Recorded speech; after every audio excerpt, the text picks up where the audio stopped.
Have you ever found yourself wondering why some people seem to have a magnetic relationship with money, attracting wealth with seemingly little effort, while others struggle with financial stability their entire lives? What if I told you that the secret isn't in the numbers, but in our minds? Welcome to our channel. Today, we're going to explore a groundbreaking book that delves into this very question, The Psychology of Money by Morgan Housel. In a world where financial advice is often reduced to oversimplified do's and don'ts, the psychology of money offers a fresh perspective, encouraging us to understand our own unique money mindset. Before we get started, if you're new here, make sure you subscribe and hit that bell icon so you don't miss out on our next videos. Now, let's start with a question. What comes to your mind when you hear the words wealth and money? You might think they're the same, but the psychology of money offers a different perspective. It suggests that wealth isn't about the money you accumulate, it's about the money you keep. We know money is what we earn from our jobs, our businesses, or our investments. It's a medium of exchange. We trade our time, skills, or goods for money. Wealth, on the other hand, is what we save and invest. It's the part of the money that we don't spend. Wealth buys you freedom. Freedom to do what you love, freedom to take risks, and freedom from worrying about the future. Often, we equate wealth with a lavish lifestyle like fancy cars, luxurious houses, designer clothes. But these are just displays of money, not wealth. True wealth is invisible. It's the money that's been saved and invested, not the money that's been spent. So, understanding the difference between wealth and money is crucial because it changes our perspective on financial success. As Morgan Housel puts it, the world is filled with people who look rich but are poor and people who look poor but are wealthy. So, which one would you rather be?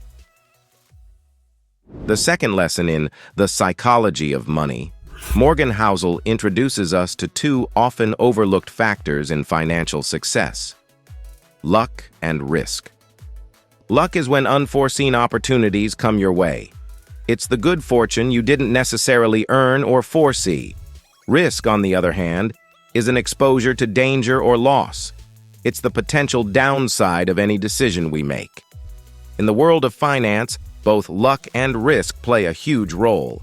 Sometimes people become wealthy because of luck. They were in the right place at the right time.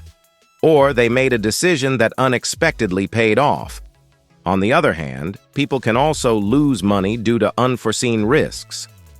A sudden market downturn, an unexpected expense, or a bad investment. We often hear stories of self-made millionaires who built their fortunes from scratch. But these stories often overlook the role of luck and risk. Yes, hard work and smart decisions are important, but so are luck and the ability to navigate risks. Understanding the role of luck and risk in financial success can help us make better financial decisions. It reminds us to be humble when we succeed, knowing that luck played a part, and to be resilient when we fail, knowing that risk is part of the process. As Morgan Housel puts it, the only factor that you have control over is how you save, invest, and think about money. If you master that, you have won. Moving on, the third lesson is never enough, and it explores our insatiable desire for more. Humans have a tendency to always want more. A raise, a new car, a bigger house.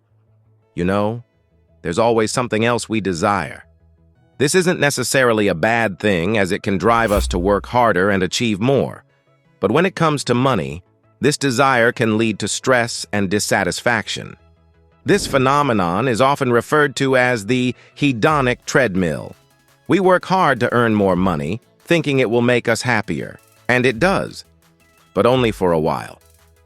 Soon, we adapt to our new standard of living, and the cycle begins again. We're running on a treadmill, exerting effort but not getting any closer to lasting happiness. The pursuit of more can lead us to take unnecessary risks, spend beyond our means, and sacrifice our health and relationships for the sake of wealth. Well, it can also blind us to the wealth we already have. So, understanding that more is never enough can help us break free from the hedonic treadmill. As Morgan Housel puts it, the hardest financial skill is getting the goalpost to stop moving, but it's one of the most important. Next up, the fourth lesson is Confounding compounding, and it's all about the power of time and patience in growing wealth. If you don't know, compounding is the process where the value of an investment increases because the earnings on an investment, both capital gains and interest, earn interest as time passes. This might sound complicated, but it's actually quite simple. Imagine you have $100 in a bank account that earns 10% interest per year. After 1 year, you'll have $110. But in the second year, you'll earn interest not just on your original $100, but also on the $10 you earned in the first year. So at the end of the second year, you'll have $121. That extra $1 is the result of compounding. The power of compounding isn't in the interest rate, but in the amount of time you allow it to work. You see, the longer you leave your money invested, the more time it has to grow, and the more profound the compounding effect becomes. This is why starting to save and invest early is so important. Many people underestimate the power of compounding because its effects aren't immediately visible. It's like watching a tree grow. Day by day, you might not notice any change, but over years and decades, a tiny sapling can grow into a towering tree. That's why understanding compounding can fundamentally change the way we approach saving and investing. As Morgan Housel puts it, the ability to stick around for a long time without interruption is what makes compounding magic work. Moving on, you've probably heard stories of people who won the lottery or inherited a fortune, only to end up broke a few years later. It's a common tale that highlights an important lesson from the psychology of money. Getting wealthy and staying wealthy are two different skills. Getting wealthy often involves taking risks, being bold, and seizing opportunities. It's about growing your income, whether through a high-paying job, a successful business, or savvy investments. But getting wealthy is only half the battle. Staying wealthy, on the other hand, requires a different set of skills. It's about being frugal, avoiding unnecessary risks, and not spending money just because you have it. It's about preserving and protecting the wealth you've accumulated. Many people believe that once they're wealthy, their financial worries will be over. But wealth can bring its own set of challenges. There's the fear of losing what you've gained, the temptation to spend extravagantly, and the risk of becoming complacent. Understanding the difference between getting wealthy and staying wealthy can help us make smarter financial decisions. As Morgan Housel puts it, to grasp why people bury themselves in debt, you don't need to study interest rates. You need to study the history of greed, insecurity, impatience, and optimism. Next up, let me ask you, ever noticed how some events have a disproportionate impact on the outcome? A single decision, a stroke of luck, or an unexpected event can dramatically change the trajectory of our financial journey. This is the essence of the sixth lesson, tails you win. In statistics, a tail event is an event that lies on the extreme ends of a distribution curve. These events are rare, but when they occur, their impact is huge. In the context of finance, a tail event could be a windfall gain, a market crash, or a once-in-a-lifetime investment opportunity. Tail events play a significant role in shaping our financial outcomes. A single tail event can outweigh years of steady returns or losses.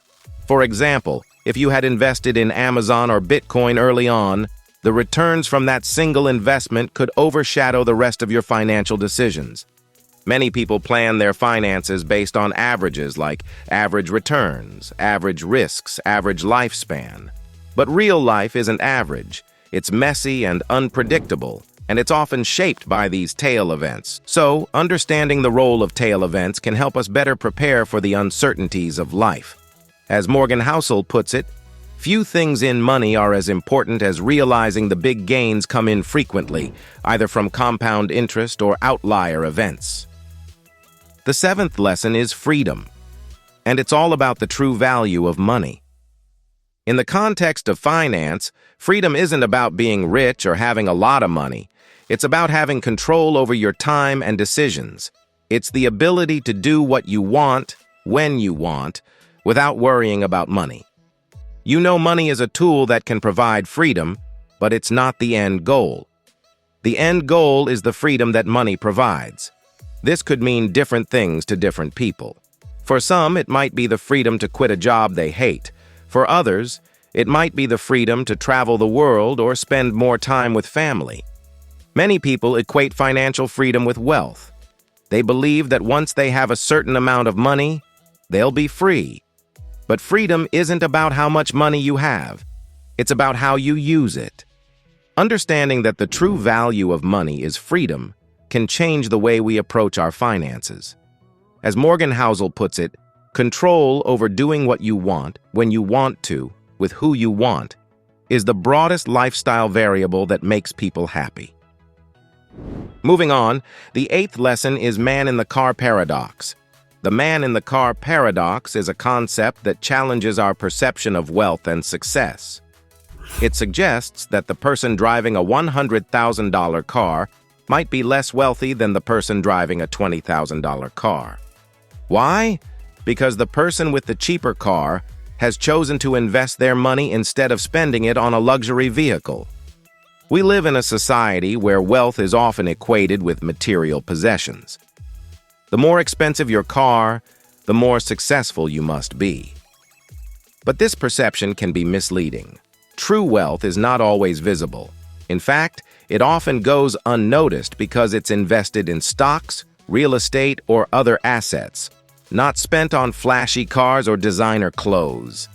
Many people fall into the trap of trying to keep up with the Joneses, spending money they don't have to buy things they don't need, to impress people they don't know. But this kind of spending can lead to financial stress and doesn't necessarily reflect true wealth. So, understanding the man-in-the-car paradox can help us redefine our perception of wealth and success. The ninth lesson is, wealth is what you don't see. Wealth is not about the material possessions you accumulate, but it's about the assets you build. It's the money you've saved and invested, not the money you've spent. In other words, wealth is what you don't see. It's invisible. Spending money on luxury goods and experiences can provide immediate gratification, but it doesn't build wealth. In fact, it often depletes wealth. The money you spend on a fancy car or a luxury vacation is money that isn't being saved or invested. Many people equate wealth with a lavish lifestyle. They see someone driving a luxury car or living in a mansion and assume that person must be wealthy. But this isn't necessarily true. The person who drives a modest car and lives in a modest home may be wealthier because they've chosen to save and invest their money instead of spending it. So, understanding that wealth is what you don't see can change our perception of success and happiness. It teaches us the value of frugality, saving, and investing for the future. As Morgan Housel puts it, wealth is the nice cars not purchased, the diamonds not bought, the watches not worn, the clothes forgone, and the first-class upgrade declined. Wealth is financial assets that haven't yet been converted into the stuff you see. And that, my friends, brings us to the end of the first part of our journey through the 18 lessons from the psychology of money. We've covered a lot of ground, from understanding the difference between wealth and money, to acknowledging the role of luck and risk, to appreciating the power of saving and investing. But it's not over. Stay tuned after this video for the second part, where we'll talk about the remaining lessons from this insightful book.